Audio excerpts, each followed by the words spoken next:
Oke guys, hai, assalamualaikum warahmatullahi wabarakatuh. Apa kabar pada kalian semua? Saya harap kalian semua sehat-sehat selalu, murah rezeki, panjang umur, dan dijauhkan dari segala berbahaya. Amin amin ya robbal alamin. Pada debat kemarin ya, debat keempat kemarin banyak sekali ataupun calon wakil presiden nomor urut 3 dan nomor urut 1 ya menyinggung tentang food estate yang gagal ya, katanya gagal ya. Dan di situ Mas Gibran menerangkan kalau ada yang gagal, ada yang sudah berhasil, dan ada yang sudah panen. Nah, jadi para relawan Gibran ini penasaran apakah benar berhasil apa enggak. Nah, dan ternyata mereka-mereka ini langsung pergi terjun ke food estate yang sudah tanami jagung dan berhasil, dan kita akan nonton video ini bersama-sama ya guys. Apa jalannya?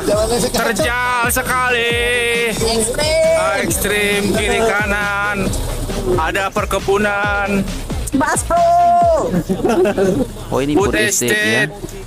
Luar biasa, mantap, lanjutkan dan perluas. Ngeri juga, saya ngaco juga nih kita nih. Ini seru juga. Mas bro, Ini baru 20 hektar nih kita muter. Masih ke lahan food estate yang ada di Kabupaten Cianjur, Desa Mulyasari, Kecamatan Mande. Kita langsung terjun. Beginilah kondisi lahan jagung dan lahan singkong, ya kan, kurang lebih 80 hektar ditanami jagung dalam rangka ketahanan pangan, dan kita mulai dari sekarang untuk menyiapkan krisis pangan dunia. Nah, tentunya dengan kita langsung terjun ke lapangan, kita bisa melihat langsung persoalan-persoalan yang ada. Tapi kalau kita cuma berasumsi dengan teori-teori dan kebatinan, saya rasa nggak mungkin menyambung dengan kondisi lapangan yang terjadi, yang ada. Pakai traktor aja ngos-ngosan kawan, apalagi jalan kaki. Pak Jokowi, kita jalan-jalan di lahan ketahanan pangan ini, food estate ini, kita ngos-ngosan ini baru 30 hektar. Apalagi yang nanam, yang menumbuhi, ya kan, yang merawatnya. Aduh, ini betul-betul luar biasa sekali. Hebat Pak Jokowi. Salut Pak Jokowi, sehat terus. Pak Jokowi. Kami bukan hanya di tempat-tempat yang enak, di kota yang jalannya lewat jalan tol. Kita langsung ke tempat di lokasi yang dikritik orang gagal. Food estate katanya gagal, ternyata kita di sini lebih dari 50 hektar dan semuanya sukses berhasil dari daerah Cianjur. Mungkin ini satu-satunya, mudah-mudahan teman-teman relawan juga nanti pada datang ke sini lihat langsung, yang kita langsung melihat lokasi food estate, biar tidak ada pembodohan publik, tidak ada lagi kebohongan-kebohongan yang mengatakan gagal, padahal mereka sampai ke lokasi saja belum pernah. Wah, keren ya, langsung membuktikan ke lokasi pakai trekta ya. Karena food estate dianggap gagal terus ya oleh calon wakil presiden 01 dan 03.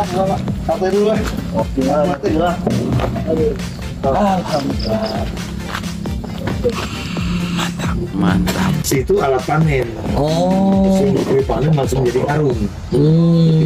Jadi langsung dicicil di dalam tuh langsung karung. Pak Prabowo pernah nyoba tuh dia.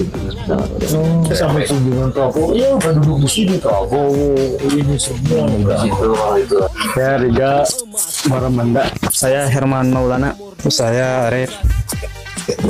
Saya Muhammad Toha. Saya Dede Yayat. Nama saya Salim. Nama saya Aris Sunandar. Nama saya Yusuf. Nama saya Rasman. Mas Bro, Prabowo menang. Presiden kita Prabowo menang ya. Paten. Ya, jadi guys, memang kalau kita membuka lahan baru itu ya, kata petani itu ya memang tidak akan semulus tanah yang ditanami sudah bertahun-tahun ya. Kalau misalkan ladang baru ini ya mesti ada gagalnya dulu ya, prosesnya dulu ya guys. Jadi tidak semestinya baru buka lahan terus tanam singkong kayak tanam jagungnya tidak langsung jadi ya kan. Nah, jadi itu yang digaungkan ataupun yang dilontarkan selalu oleh pasangan 01 dan 03 Food Estate ini gagal. Tapi ada yang gagal memang ya, karena mungkin menunggu masanya ya, akan bertahun-tahun dulu baru boleh berhasil ya kan. Tetapi ada juga tempat yang sudah panen, ada juga yang sedang ditanam, kata Mas Gibran juga ya guys.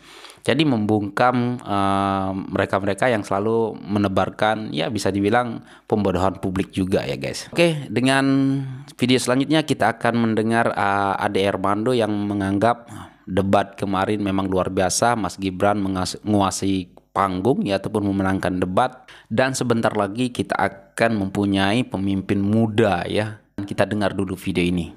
Rasanya sulit untuk mengingkari kenyataan bahwa Gibran Rakabuming Raka adalah perwakilan kaum muda yang pintar, berintegritas, dan akan membawa perubahan bagi Indonesia. Apa yang dilakukannya pada debat Cawapres hari Minggu lalu membuktikan Indonesia akan menyaksikan kebangkitan kaum muda dengan cara berpikir baru yang sedemikian terbuka dan kritis. Dia dikeroyok dua senior, Caimin dan Pak Mahfud, dan dia bisa lolos dengan cara yang mengagumkan.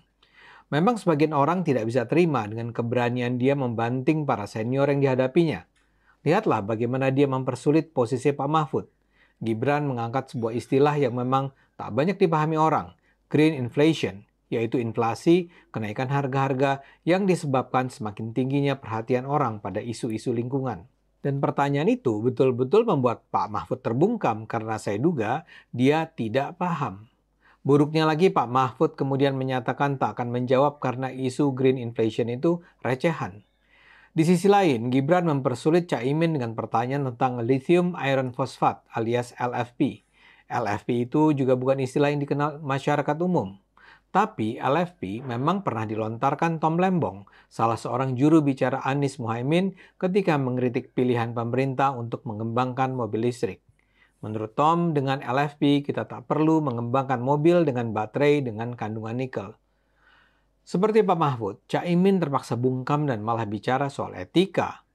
Apa yang dilakukan Gibran mungkin terkesan kurang ajar dengan tanda petik. Tapi isu green inflation dan LFP memang penting untuk menentukan pilihan-pilihan kebijakan Indonesia di masa depan di saat masyarakat dunia semakin peduli dengan isu lingkungan. Masing-masing tim nampaknya perlu menyiapkan lebih serius jagoannya untuk bisa memahami isu-isu mutakhir. Kalau tidak, anak muda seperti Gibran dengan mudah bisa mengenyahkan mereka. Ya, benar ya. Kalau saya memang sih mengagumi kecerdasan ataupun mengakui ya kecerdasan Mas Gibran ya. Karena apa ya, Mas Gibran ini mampu menjawab pertanyaan-pertanyaan daripada Caimin ataupun daripada Pak Mahfud ya. Ya, kalau Pak Mahfud ya kita tahu lah ya, menjawab tidak mau menjawab ya, ada yang bilang ngambek ya karena mengatakan pertanyaan dari Mas Gibran itu receh gitu ya kan. Ya begitulah, kalau Caimin ditanya lain dijawabnya soal etika dan mengungkit-ungkit ijazah palsu. Waduh, parah ya guys. Dan oke guys, mungkin itu saja untuk video kali ini, dan ya kalian komen apa pendapat Anda tentang Food Estate yang dikatakan gagal oleh calon wakil presiden 01, 03, dan kalian bisa komen. Dan ternyata sudah terbukti ada yang sukses juga, ada yang sudah panen juga ya. Ya mungkin yang gagal itu mungkin butuh setahun 2 tahun lagi baru bisa panennya normal gitu ya kan. Dan oke guys, mungkin itu saja untuk video kali ini. Jangan lupa kunjungi channel kedua saya yaitu Bang Jun. Di situ saya membahas politik ataupun tentang politik yang sekarang ini lagi terjadi di Indonesia. Dan terima kasih, ini channel pertama saya, dan terima kasih karena sudah menonton video ini sampai selesai, dan sekian, terima kasih. Assalamualaikum warahmatullahi wabarakatuh. Bye.